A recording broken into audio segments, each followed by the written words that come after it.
Hello, my name is Ron Caragher. I'm the running backs coach here at the University of Kentucky, and today we're going to talk about running back fundamentals and running back drill work. But before we get into that, I want to do a brief talk about my personal feelings on coaching. I think coaching is about getting young men to work together for a common cause, to work with one another, to come together, to believe in a cause. And I think it's important to not just work and focus on the elite athlete, but every young man in the program. I think when every young man in the program feels they're contributing, they're helping out the team, I think the vibration, the morale, the pulse of the team is raised, and the team is able to focus better and is able to perform at a higher level. And I think that's what coaching is all about. With that being said, I once came across a poem that tied into that, and I'd like to say that, and it goes something like this. It's all in a state of mind, is the title of the poem, and I'm not sure who the author was, but it goes, if you think you are beaten, you are. If you think you dare not, you won't. If you like to win, but don't think you can, it's almost a cinch you won't. If you think you'll lose, you're lost, for out in the world you'll find success begins with a fellow's will. It's all in a state of mind. For many a game is lost before even a play is run, and many a coward fails before even his work begun. Think big and your deeds will grow. Think small and you'll fall behind. Think that you can and you will. It's all in a state of mind. Life's battles don't always go to the stronger or faster man, but sooner or later, the fellow who wins is the fellow who thinks he can.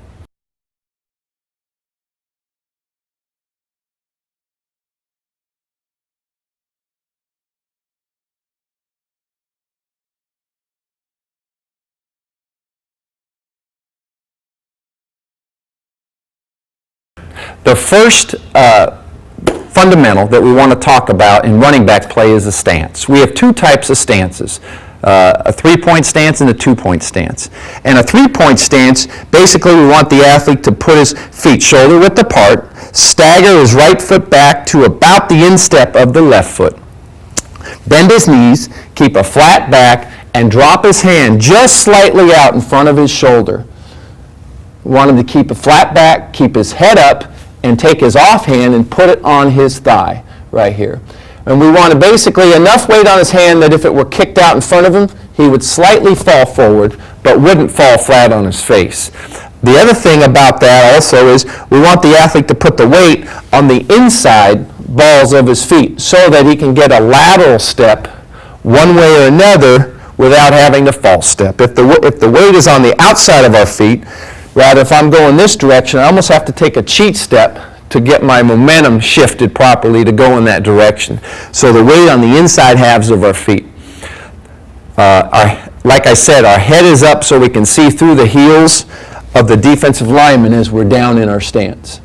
Okay, a two-point stance is usually I formation tailbacks are in that, or split backs are in that, but it's a more relaxed stance. Our feet are shoulder width apart, our head is up, and our hands are just above our knees. Our back is flat. We can see the defense in a passing situation. We can make our check on the linebackers before we release into the route.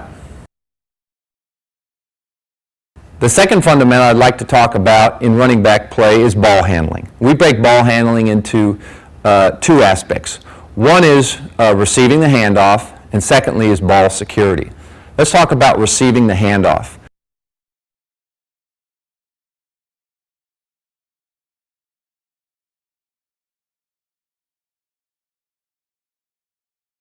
If the quarterback is inside of me and I'm going straight ahead to receive the handoff, I always want to, number one, keep my head up, not look at the football so I can see what's developing in front of me. I can make my read off the hole. Often young running backs look for the football as they're running through a line. Secondly, I always want to lift my inside elbow up, almost where I'm reading my watch.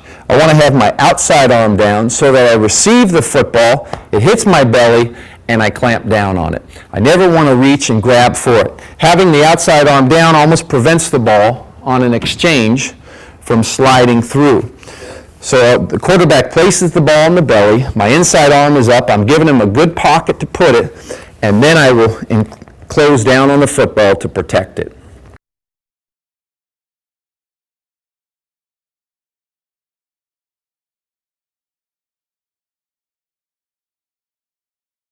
The second aspect of ball handling is ball security.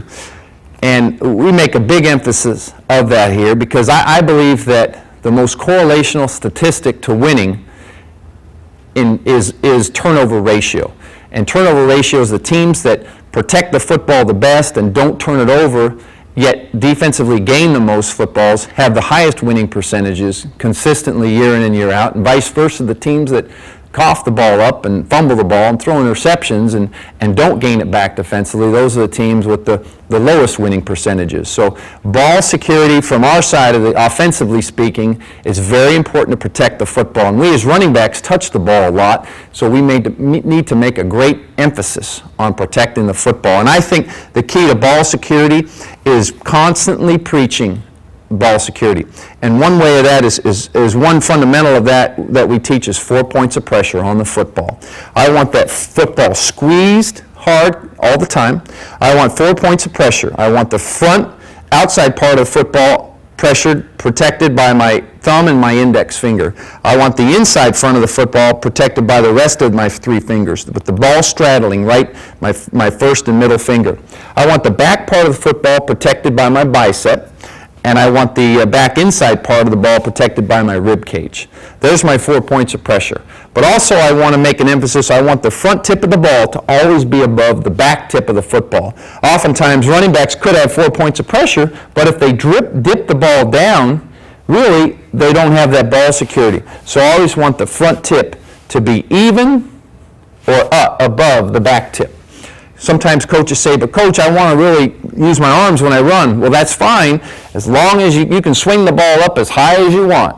Just don't drop it down any lower than the back tip of the football. And same thing with the left hand, okay, is we want 4 points of pressure.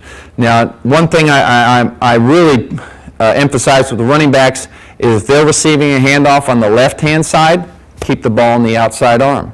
Same thing with the right-hand side, keep the ball on the outside arm. The reason for that is if the tackler is coming towards me, I can either stiff arm that defender coming at me, I can deliver a blow with my shoulder, and I have the ball protected in the back pocket. If I were to run the ball on the right and have the ball in the inside pocket, a helmet could hit the football, a hand could strip it, and I'm just asking for trouble by carrying the ball in the inside arm. Always want to carry it in the outside arm, never want to shift the football when in traffic. Always want to keep the ball protected. Our third aspect in running back fundamentals is blocking. We basically break blocking down into 3 aspects. And let's start with the lead block. The lead block would take place, say, on a fullback leading up on an isolation play out of I formation, or maybe a single back leading up on a quarterback draw on a backer. And on an isolation, what we teach of our backs is we're going to run at the defender. We're going to run full speed at the defender. Then when we're within striking distance, we want to sink our hips. We want to dip down with our legs shoulder width apart, and we want to strike the defender with the tripod. We want our hands under his shoulder pads as we strike up at a 45-degree angle. We want our head always up. Okay, never want to drop your head. Always keep your head up. Want to strike the defender, and after you strike the defender, you want to roll your hips into the block. You want to bring your feet. You want to stay square, and you want to drive the defender backwards. A big thing, and we'll see later when we go over drill work, is we want to keep a good base on our shoulders. It's hard for me to ISO block someone with stacked feet, but when I've got a good base and I'm driving into him, I've got more control of the defender as I block him. The other thing is our aiming point for our hands is right under his chest pads, inside his armpits. That's where we want to strike him. We don't want our hands outside because that can only ask us for trouble down the road. Our second type of block is a kick-out block, and that would come on a power row or off-tackle type play where we're going to kick the defender out. We don't want the defender to cross our face, and the play is going to hit up inside of us. And on a kick-out type block, if I'm the back and I'm kicking out the defender on the right-hand side over here, and I'm running at him, I want to run full speed again. When I'm within striking distance, I want to power step off my inside foot, okay? And I want to explode, I want to dip, rip, and explode with my outside shoulder, my head inside. I don't want the defender crossing my face. And after I strike, I want to bring my forearm with him, bring my flipper with him, and continually leg drive to block him out. The key to that is keeping, again, just like the ISO block, keeping a good base, sustain the leg drive, and get underneath the defender. We have a saying of low man wins around here. I mean, the law of leverage is whoever gets lower, okay, ends up having more leverage and ends up winning when it comes to blocking. Our third type of block, breaking down in a nutshell, is pass protection. And with most pass protections being a pocket type like protection, we want to pass protect with the defender on an inside-out position. The reason being, if you're head up or outside in on a defender blitzing or coming at you and he goes inside of you, it forces the quarterback to flush out of the pocket, and the play ends up being broken or aborted in some manner, and so we want to keep the integrity of the pocket. And the big thing with that then being said, being in an inside-out position, is to shade the inside of the defender with our inside foot forward. So if I'm the back on the right, the running back on the right, and the quarterback's dropping back right here, I want to be inside out, I want to sink my hips, I want to be nice and low, and I want to go at the defender as much as I can without overcommitting, and then break down, and then read what his move is, and then strike him under his pads from a low to high position, not an outward position, a low to high position. Strike him, get under his pads, and keep my feet at a good shoulder width position, a good base, and sink my tail down so I'm in a good leverage position, and I can either ride the defender outside, or if he tries to cross my face, I can strike him and stone him back into the line of scrimmage. One thing that really stands out is a coaching point on this, if I lose the defender from my inside-out position, if I overcommit inside and I lose him outside, I can still, even if he beats me, I can still recover enough to ride the defender out while the quarterback in the pocket can just step up and make the play. But if I am head up with the defender, I lose him inside, now I'm done. Okay, and I really can't recover, and the quarterback is either sacked or he breaks out of the huddle, so breaks out of the pocket. So the big emphasis here on pass protection is inside-out positioning, have a good base, strike the defender, keep a good leg drive, and then finish your block on the defender. Our fourth fundamental in running back play is receiving the football, and there's really three aspects in receiving the football: your hands, your eyes, and your feet. Let's start with your hands and how they work with your eyes. Obviously, people talk about he has great hands, he catches the ball, he's got super hands. Well, really, your hands are good, but more importantly than your hands are your eyes to look the football into your hands. A lot of times with drop balls, the ball comes and that ball's coming into the athlete's hands, and in his mind, he thinks, been there, done that, and he starts to take his eyes off and turn upfield. And he bobbles the ball or hits the perimeter of his hands, and it's a drop ball. And he's caught that ball hundreds of times in his life. So the big thing is the eyes. You got to train your eyes to look the football into your hands. Okay? Your eyes are not to come off the ball until they are into your hands. So that's your eyes. Training your eyes to do that. It becomes a habit to look the ball in your hands and not come off until the ball is firmly into your hands. The third component, speaking of eyes, hands, are your feet. An athlete must have good feet to get himself in position. Rather than be running through the middle, a ball's thrown slightly behind him and not being able to adjust and having to make a circus catch that could more than likely be dropped, by using your feet, you're able to adjust to the ball. The ball's thrown behind, you're able to swing your hips back, and you're able to look the ball into your hands to make the normal catch within the framework of your body. So eyes, hands, and feet. Those are the three components to catching a football. The other thing, to finish on that, is after we do catch the football, we always want to tuck it away in our back pocket. So if I'm running an in route and that ball's being thrown to me and I catch it in my hands, I want to tuck it away in my back pocket as I turn up the field. Again, tying to earlier with carrying the football, I always want to protect the ball in my back pocket. So as I catch the ball, put it in my back pocket, turn up the field, I'm now in position to dip my shoulder and I can protect the football in the back pocket. Looking at it from this way, if I'm running an in route, I catch it, tuck it, and I'm going to get up the field and I've got the ball in my back pocket. Here are some of the drills that we do here at the University of Kentucky. If not every day, we do them often to force our running backs to learn good habits fundamentally and to implement them in drills. And I've attached clips at the end of these drills where you can see how they're implemented in games. I'm a big believer that drills are only good if they're actually utilized in games, a game-like situation. We like to do a lot with bags, step-over bags, and I think it's important.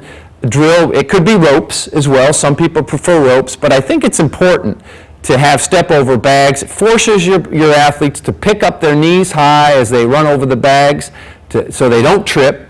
It forces them to work, the hip flexor muscle gets worked.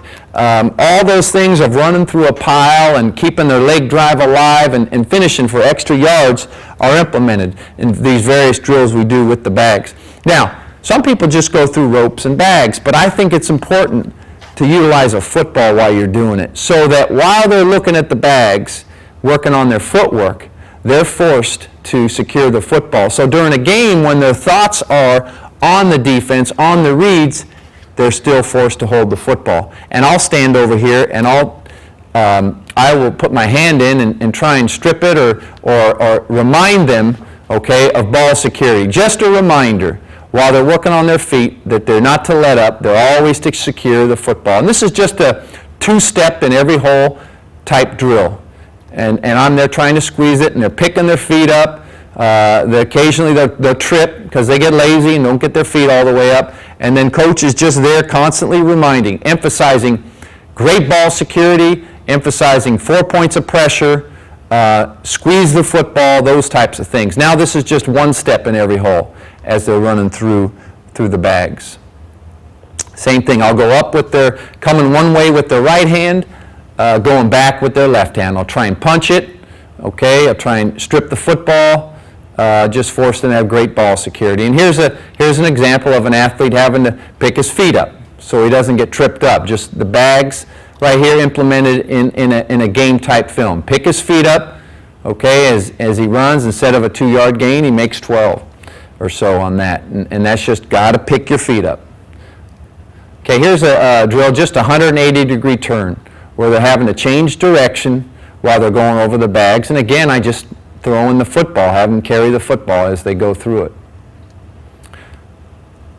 Constantly preaching 4 points of pressure, front tip up, squeeze the football, ball security, those kinds of things, reminders. I like to speak in the positive. Rather than say don't fumble, I'd rather say great ball security. Okay, B, this is on the 180-degree change. This actually a 360-degree change, but the athlete's picking his feet up, he's running hard, and he's going to finish forward. Here's another one. He gets swung around, but because he picks his feet up, he's able to fall forward for a couple other steps, gain a few more yards. We always want them to finish forward, our running backs. Okay, this is a shuffle drill, just emphasizing staying down and really redirecting off our outside foot, sticking that outside foot in the ground as they redirect and go to the next pad. And I like to see them stay about the same height, hat level. I don't want to see yo-yo hats going up and down, and as they finish through the last bag. And then they go one direction with the ball in one hand, and then we'll finish the other direction with the ball in the other hand. Securing the football, squeezing the football. And we'll go up one way, like I just said, and go back the other way. And here in a game is just example of a back cutting. He's making a cut off that outside foot, not the inside foot. He's going to stick it there. He's going to stick it there, stick it, and stick it again, and ends up being a pretty nice play. Now this can be expanded upon in a cones drill, just spreading the cones out, and I like to mix up the distance, just call it a Z-cut drill. You can vary the 4 yards, 5 yards, 6 yards, but the big thing is to go beyond the cone, to stick your outside foot in the ground and cut off it. Most reason for athletes slipping running on the grass is they're planting off their inside foot to go in a direction, and they don't have any leverage on their step, and so they'll slip and fall if it's a wet condition. But really want to teach them to plant off that outside foot, exaggerated plant like that in this drill. And then we'll pick up the speed. We'll warm up with a certain speed on this, and then really try and pick it up. The ball's in one hand, and I want them to squeeze the football again. Doing this, they're carrying a football. And then we'll go back, same thing. And even if they chop their feet a bit, I'm okay with that, as long as it emphasizes sticking that outside foot. That's pretty good right there.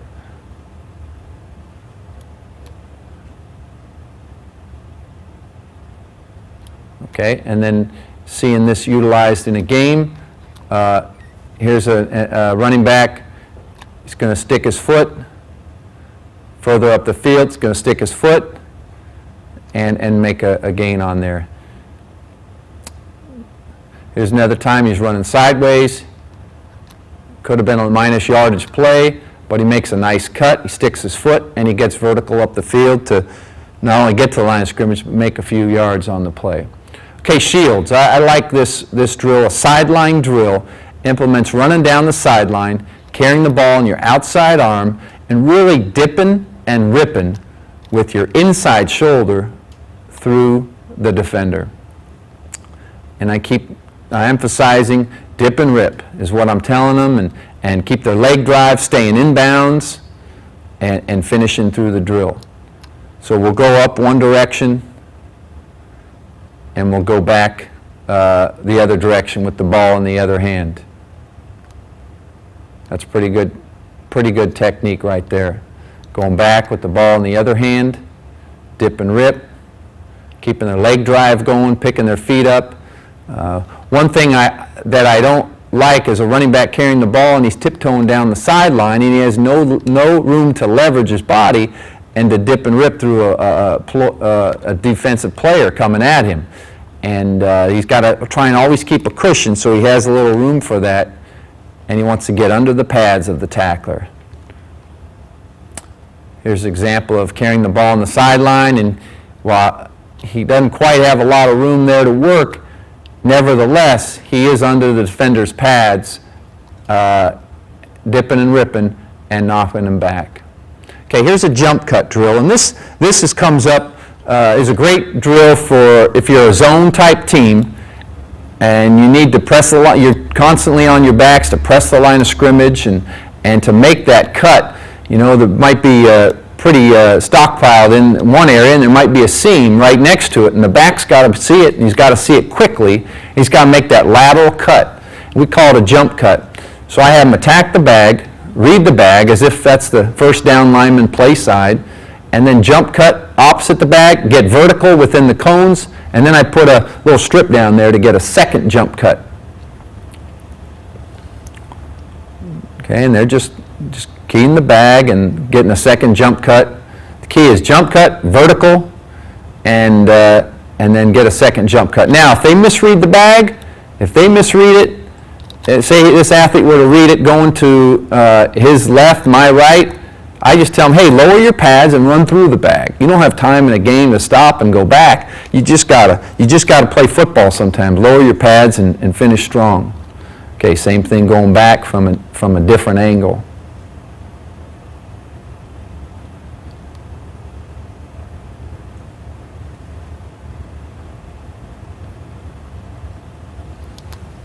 Okay, so that's our jump cut drill. Now we can, and here's an example of an inside zone with a jump cut where the back's pressing it, and he's got to make the little cut to the backside, and he's got to press it on this play. In the jump cut, they got to run at me before they cut. If the back winds this back, as soon as he gets the handoff on a play like this and doesn't press it, he doesn't help out his left tackle right here, making the block to the front side backer, or the backside backer rather, of the play. Here's another example of a jump cut. You're running in space, you're pressing it, and you got to make the stick on the defender and get back vertical. Okay, this is a good tool to be used, the crossbar, if you feel your players are blocking or running at a height that's too high. It forces it, this crossbar right here forces them to get underneath, and I think we have these set at about, this is just PVC pipe set at about 55 inches of height. And it just forced them to run with a good pad level. I started more so with, I got the idea from someone, but I got it more so on blocking, ISO blocking, but it can be utilized in running as well. And this is just the jump cut drill, only I'm just adding these two crossbars where they're reading the bag and they're cutting opposite the bag on an inside zone type of action.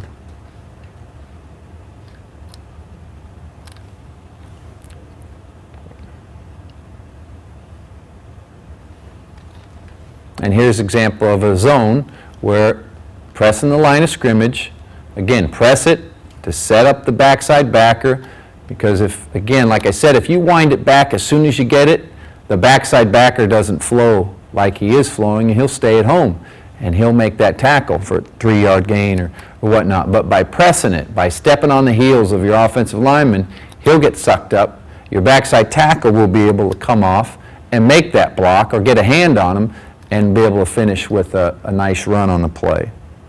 Okay, and this is just an ISO drill where we will use those crossbars, and we will also use strips to force ISO blocking, getting under the defender, okay, striking the defender, bringing your hips, keeping your leg drive alive, okay, having a good base. That's what the strip is good for, forcing you to keep shoulder width split, running through the block. Okay, striking with your hands under the chest pad of the defender, rolling your hips into it, and finishing. Okay, I like to get a little more leverage on that particular one. And here's an ISO. This is just an ISO on a front side backer. And again, we want to strike within the framework of the body. Okay, we're kind of turning our shoulders there a little bit, and always finish forward with the defender going backwards. This is an ISO, and we're always preaching low man wins, and if the defense plays so low you have to cut them, well, so be it. Because we have to get underneath them or they win the battle. So that's an ISO play, only that's with a cut implemented. Okay, this is a Caragher. It's a little old school here, but I think Caragher is very good for forcing an athlete to bring his hips into his block. If he doesn't strike the Caragher with a good base underneath, the Caragher will spin either right or spin left. If he doesn't bring his hips into the block, say he hits it too low, the Caragher will spit out and slide away from him. If he hits it too high and just stands straight up, the Caragher will stand up. And really the perfect angle is to dip and rip at a 45-degree angle right under the arc right here in the Caragher, and to keep a good base and to leg drive. Okay, and so he's bringing his flip, he's going to strike, he's going to 1-2, I give him 2 steps, a position step with his right step and a power step with his left foot, and he's going to leg drive, keeping a base. Same thing, position, power. I'd like him to, he's kind of overextending right here. I want him to keep that good bend, okay, in the hips right here, good leg drive, and a good base under there, but that's not bad. Okay, same thing here. Position step, power step. That's the way to strike it. Okay, now just keep your base. Keep your base on you so that the sled doesn't spin. Position power, see how the Caragher stood straight up? We're hitting it a little high we're striking from, we're almost going up rather than out. He's a little high. I'd like to see those hips a little lower, a little more of a power position. You think of power cleaning position. You want to really drop your tail down lower as you strike it. And we did it again because he was high and a little bit better, a little bit better.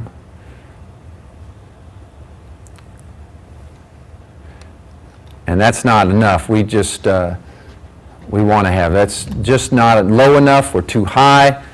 We really want to see those hips sink as we strike the Caragher. We want more of a base. See those feet, how they're crossing over and getting too close to one another? We've got to have a good base. And because of that, the Caragher will spin out if he finished it. So we do it again. Okay? Again, his feet are too close, so the Caragher is going to spin on him. And we'll finish up here with this one right here. That's very nice technique. Position, okay? He's actually going with the inside foot, okay, rather than outside foot and then strike. But nevertheless, with that being said, he still is striking at a good angle, okay? He's got pretty good base underneath him, and that's a nice job, and that's what we want on that drill, on the Caragher drill. This concludes the video on running back fundamentals and drills. I hope you found it informative. I certainly think that some of these fundamentals that you saw in this drill today, if implemented properly, will improve the play of your running backs and help them perform at a higher level.